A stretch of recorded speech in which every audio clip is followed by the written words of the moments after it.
तो विनी तप्पो को कौन नहीं जानता। सब जानते हैं कि वो बहुत ही प्यारा और मासूम भालू है जो बच्चों बड़ों सबके साथ खेलता है। खाने में उसे हनी यानी शहद बहुत ही पसंद है, लेकिन क्या वो अगर वो रॉन्ग टर्न ले ले यानी गलत रास्ते पर चढ़ पड़े, हनी के साथ खून भी खाए। तो कहानी की शुरुआत उसी अंदाज में होती है जिसे कार्टून शुरू होते हैं, जहाँ बताया जाता है कि एक बार एक बच्चा जिसका नाम क्रिस्टोफर रॉबिन था, जंगल में उसे बहुत सारे जानवर मिले थे। ऐसे जानवर जो खतरनाक नहीं थे, मतलब कि वो इंसानों के साथ घुल मिल सकते हैं, और उनकी दोस्ती क्रिस्टोफर से हो गई थी। अब उनके अंदर जो मेन था, जो सबसे मशहूर था, वो विनी द पो था, और क्रिस्टोफर के सबसे ज्यादा करीबी वही था। उसके साथ उसकी बाकी के 4-5 दोस्त भी थे। वो यहाँ इस काफी बड़े जंगल में रहते थे जो तकरीबन 100 एकड़ होता है। क्रिस्टोफर भी अब उनके साथ यहीं पर ही रह रहा था। वो लोग हंसी खुशी अपनी जिंदगी गुजार रहे थे, लेकिन वक्त के साथ साथ जब क्रिस्टोफर बड़ा होता है तो उसे अपनी पढ़ाई पूरी करने के लिए और लोगों को छोड़कर दूर जाना पड़ता है, जिससे वो लोग बहुत दुखी हो जाते हैं। अब हालांकि क्रिस्टोफर ने उनसे वादा किया था कि मैं तुमसे मिलने आता रहूंगा,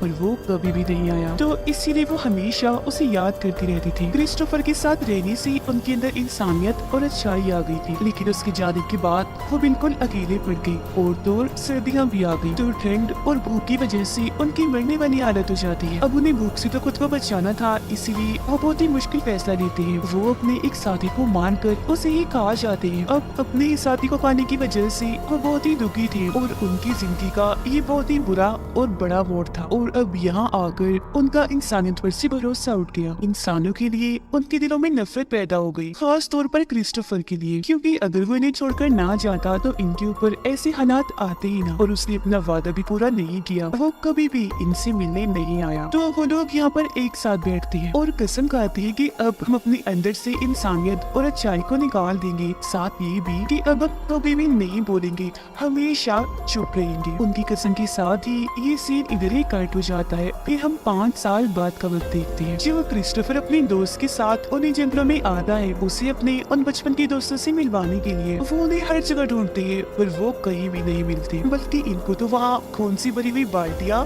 बर्तन, गोश्त, मांस के टुकड़े और उनके साथी की लाश मिल जाती है, इन्हें जिन्हें वो सारे जानवर खा रहे थे। अब ये देखकर वो दोनों काफी डर गए थे, तो इसीलिए वो फौरन वहीं छुप जाते हैं। वो यहाँ से निकलना चाह रहे थे, लेकिन तब तक यहाँ पर विनी द पो और उसका साथी आ चुके थे। इनकी बदकिस्मती, वो दोनों इन्हें देख चुके थे। आते ही वो चीन से क्रिस्टोफर के दोस्त का गला घोटकर उसे मार देते हैं और उसे पकड़कर घसीटकर अपने साथ कहीं ले जाते हैं। फिर इसके बाद दिखाया जाता है कि खबरों पर और मीडिया पर हर जगह यही बातें चल रही है कि इन जंगलों में कोई खतरनाक क्रिएचर रहता है जो किसी को भी नहीं छोड़ता। हजारों की तादाद में लोग वहाँ गए हैं, पर कभी भी बचकर वापस नहीं आए, और अभी तक इस बात का पता भी नहीं चल पाया कि आखिर वहाँ पर है क्या। इसके बाद अगले सीन में हम एक लड़की को देखते हैं जिसका नाम मानिया होता है। हाल ही में उसके साथ एक हादसा हुआ था, जिसकी वजह से वो सदमे से अभी बाहर आई थी। एक अनजान शख्स उसका काफी टाइम से पीछा कर रहा था, और एक दिन तो उसके घर आ गया उसे पकड़ने के लिए। पर हालांकि उस आदमी को पुलिस ने पकड़ तो लिया था, पर उसका बुरा असर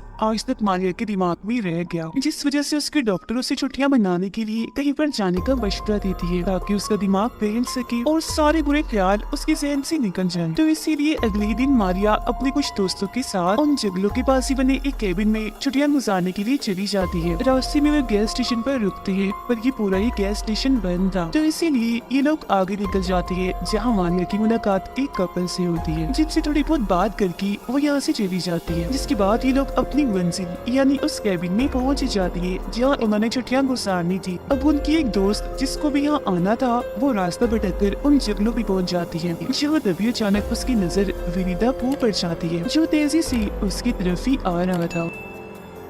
अब इंसान जितना बड़ा और इतना खतरनाक भालू देखकर वो डर जाती है और भागने लगती है, लेकिन विनी द पो उसे पकड़ लेता है और जान से मारकर उसका खून बाल्टी में भर देता है, जिसके बाद उसकी लाश को ये सारे मिलकर खा जाते हैं। उधर मारिया अपने दोस्तों को उस हादसे के बारे में बताती है जो उसके साथ हुआ था, जो बताते हुए वो काफी दुखी और जज्बाती हो गई थी। तब वो सारे मिलकर उसे संभालती है, तसल्ली देती है। उधर विनी द पो जाता है क्रिस्टोफर के पास, जिसे उन्होंने बांध के रखा हुआ था, जिसे हर टाइम और उसका दोस्त काफी बेरहमी से उसे मारते रहती थी। अब हालांकि क्रिस्टोफर उनसे माफी मांगता भी है कि मुझे माफ कर दो, मैंने अपना वादा पूरा नहीं किया, और बार बार खुद को छोड़ने की भीख उनसे मांगता है, लेकिन वो उसकी एक नहीं सुनता। उसे तो पुरानी बातें याद आ रही थी जो वो उन्हें छोड़कर चला गया। इस सारी बातें याद करके वो को बहुत गुस्सा आता है, तो वो अपने मरे हुए साथी की दुम से उसे बहुत मारने लगता है। फिर वो क्रिस्टोफर की दोस्त की लाश को उसके सामने रखता है और उसकी खून से क्रिस्टोफर को नहला देता है, सिर्फ उसे तड़पाने के लिए, उसका दिल जलाने के लिए, ताकि ऐसा होने से उसे अपनी गलती का एहसास हो जाए कि उसने कितनी बड़ी गलती की थी। कुछ देर के बाद क्रिस्टोफर की दोस्त की लाश को वो फेंकने के लिए जा रहा था, लेकिन तभी उसे रास्ते में म्यूजिक की आवाज आने लगती है जो केबिन से आ रही थी और लड़कियों ने लगाया हुआ था। तो अब वो उसी रास्ते पर जाने लगता है और केबिन के पास आ जाता है। मारिया की एक दोस्त यहाँ पूल में नहा रही थी और खूब मस्ती कर रही थी, जबकि वो वहाँ आकर चुपके से उसे देख रहा होता है। हालांकि मारिया की दोस्त ने भी उसे देख तो लिया था, पर उसे लग रहा था कि शायद मेरी दोस्ती मेरे साथ मजाक कर रही है, तो इसी को नजरअंदाज कर देती है। दोबारा से इंजॉय करने लगती है, लेकिन तभी यहाँ पर पू और उसका साथी आ जाते हैं। वो उसके मुंह पर कपड़ा रख के दम घुटने लगती है और पकड़कर उसे अपने साथ ले जाते हैं। वो लोग उसे बाहर सड़क पर उनकी गाड़ी के सामने ही ले आते हैं। वो का दोस्त उसके हाथ पैर बांध कर गाड़ी के सामने ही लिटा देता है, जिसके बाद वो गाड़ी में बैठकर धीरे धीरे गाड़ी चलाकर उसकी तरफ ही आने लगता है और टायर से उसका सर कुचलकर जिस्म अलग कर देता है, जिससे बड़ी बेरहमी से उसकी मौत हो जाती है। और बस उसकी हम चीखें ही सुन पाते हैं। उसके चिल्लाने की आवाजें उसके दोस्तों ने भी सुन ली थी, तो वो सारी एक जगह इकट्ठा हो जाती है। वो काफी परेशान हो गई थी, इसीलिए उसे ढूंढने के लिए वो घर से बाहर जाती है, जहाँ इन्हें उसकी लाश मिलती है काफी बुरी हालत में। उनकी भी हालत खराब हो जाती है, वो डर चुकी थी। वापिस केबिन में आकर छुपने की कोशिश करने लगती है, जबकि वो और उसका साथी अभी भी वही थे, केबिन के आस पास ही मंडला रही थी। चारों लड़कियाँ दो दो के ग्रुप में होकर अलग अलग हो जाती है। दो जाती है केबिन के सारे दरवाजे बंद करने के लिए, जबकि हालात की वजह से मारिया की तबीयत खराब हो रही थी, तो उसकी दोस्त उसे ऊपर ले जाती है। वो दोनों लड़कियां दरवाजे बंद करने जा ही रही थी कि तभी उससे पहले एक जगह पर उन्हें विनीता पू का साथी मिल जाता है, जो अब इन दोनों पर ही हमला करने लगता है। उनमें से एक दोस्तों बाहर गिर के बेहोश हो जाती है, जबकि दूसरी पूल के अंदर गिर गई थी। तब पानी वाली दोस्त के पास विनीता पू का साथी जाता है और हथौड़े से उस पर काफी बार हमला करता है, मार मार के उसका बुरा हाल कर देता है। उसकी भी मौत हो जाती है। ये करने के बाद पू और उसका साथी मारिया की उस दोस्त को जो बेहोश हो गई थी अपने ठिकाने पर ले जाने लगते हैं, जिन्हें मारिया और उसकी दोस्त ने देख लिया था। तो अब ये दोनों भी अपनी दोस्त को बचाने के लिए उनके पीछे पीछे जाने लगती है। पू और उसका साथी जब अपने घर पहुँचती है तो हम बड़ा ही अजीब सीन देखते हैं। विनिंदा पू जिसे पहले हनी शहद बहुत पसंद था, अब उसे गंदा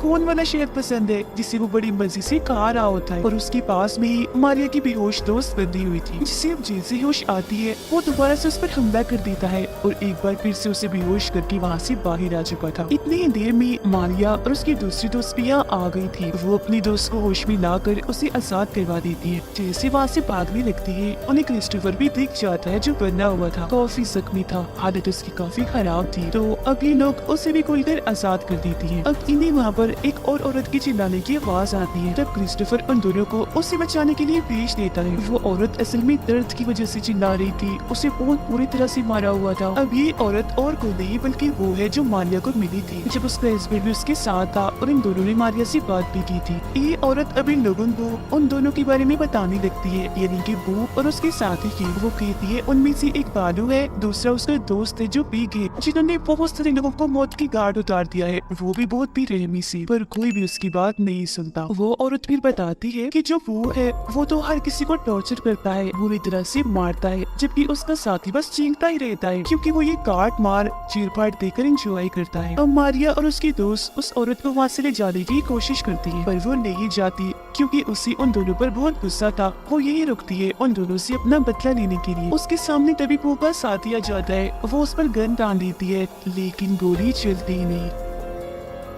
तभी पीछे से वो आकर उसे आग की भट्टी में धक्का देता है, जिससे बड़ी बेरहमी से जलते जलते उसकी मौत हो जाती है। और उसकी मौत को देखकर वो बहुत इंजॉय करते हैं। तीनों लड़कियों ने भी ये नजारा अपनी आंखों से देख लिया था। पूरी तरह वो डर गई थी, अपनी जान बचाने के लिए वहाँ से भागने लगती है। उनमें से एक लड़की पीछे रह जाती है, जिसके पास पू का साथी आता है, जबकि बाकी दोनों लड़कियाँ भाग जाती है, जिनके पीछे पू भागता है, जिसे चकमा देकर वो दोबारा से भागने लगती है। आग से डरा कर उसे दूर भगाने की कोशिश करती है। वो लड़की जिसकी पीछे वो का साथी गया था, चालाकी से उसे उसकी चेन में बांध देती है और उसकी हथौड़े से उसे काफी पीटती है, बहुत मारती है, ताकि वो सारे लोगों और अपने दोस्तों की मौत का बदला ले सके। वो उसे लगातार मारती ही रहती है, जिससे वो मर तो जाता है, लेकिन तभी उसके पास वो आ गया था। अपने दोस्त को मरता हुआ देखकर उसे बहुत गुस्सा आता है, इसीलिए वो उसके मुंह में चाकू घुसा देता है, जिससे उसकी भी वही मौत हो जाती है। मारिया और उसकी दोस्त भागकर सड़क पर आ गई थी, जहाँ इनके सामने एक गाड़ी भी आ जाती है, जिसके अंदर 4 लोग बैठे हुए थे और ये दोनों काफी घबराई हुई थी, उनसे मदद मांगती है। उन्हें समझाने की कोशिश करती है कि वहाँ जंगल में इंसान जैसा भालू है, बहुत ही खतरनाक है, जालिम में सबको मारता जा रहा है। लेकिन जाहिर सी बात है, उनकी बातों पर यकीन उन्हें नहीं आता। लेकिन तभी वो लोग जब अपने सामने देखती है तो उनकी होश उड़ जाती है, क्योंकि विनी द पूह खतरनाक बुरी तरह आकर उनके सामने खड़ा हो जाता है। वो लोग अपने छोटे मोटे हथियार लेकर उसका सामना करने के लिए जाते हैं, उसे काफी मारती पीटती है और इस सब से उसे ज्यादा फर्क भी नहीं पड़ता। वो अब इन 4 लोगों को अपने गेम का प्लेयर खिलाड़ी समझ रहा था और किसी गेम की तरह ही एक एक करके उन्हें मारता जा रहा था। ये देखकर मारिया और उसकी दोस्त और डर जाती है और उन लोगों की गाड़ी में बैठकर उनको उड़ाने का सोचती है, लेकिन कोई भी फायदा नहीं होता।